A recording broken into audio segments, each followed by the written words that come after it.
All right. For those of you who were gone today, we briefly began the next chapter, and as you can see, deals with chemical bonds, and we'll briefly relate that to some of the concepts that we had done last chapter. And with that, I don't remember that not fitting on the screen earlier today. I don't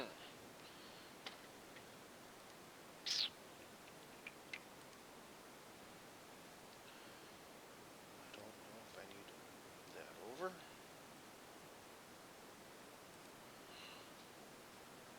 See if that makes a difference. Okay. And with this, one of the things that we wanted to, or I should say that we want to ingrain into your mind is the idea of what we call the octet rule. And what that means is when you put the first two columns of the S block together with the last 6 columns of the P block, that's what we're talking about when we refer to the octet rule. Okay, so what we see here, copper is a refined ore. We don't just grab copper out of the ground. It's combined with oxygen in what we call an ore form. And when combined with other elements like sulfur, oxygen results in a chemical change. And what we want to discuss is the idea that nonmetals like oxygen want to gain electrons, and metals like copper want to give electrons away. Okay? So as a result, what can happen is when we see these elements combine, new properties are going to form. And we saw that briefly in that video that we had watched last chapter dealing with hunting with the elements. Sodium being highly volatile and chlorine extremely toxic. When you combine them two forms, you get table salt, and that's what we're talking about right here. They actually form this stable compound called sodium chloride. So we briefly talked about this morning, and then this as well. Okay, what a chemical formula is. Okay, and what little subscripts are, and those are the small numbers written in a formula. So what that means is a chemical formula tells you the elements in that formula and their ratios with the subscripts. Okay, so it tells what elements are in that compound, how they combine, and the exact numbers of atoms of each.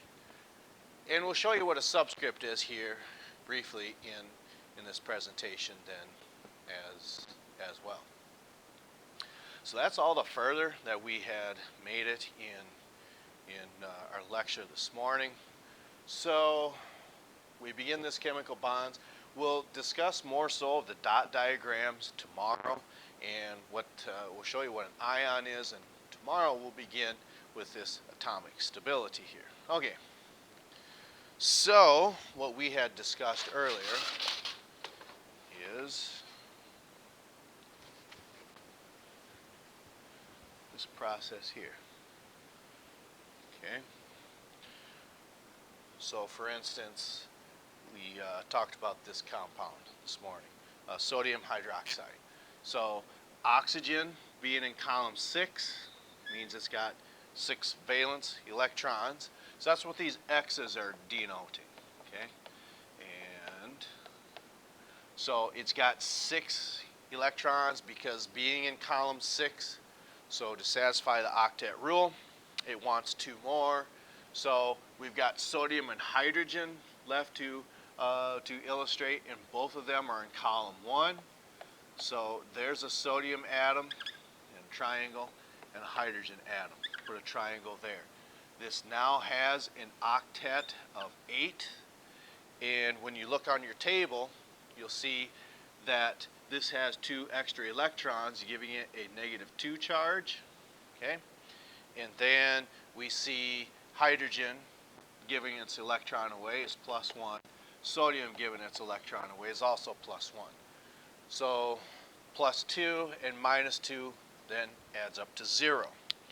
And what we seen earlier on, one of the things we said in class as well, if you were to draw it like this instead, you're showing the 6 valence electrons. That's true.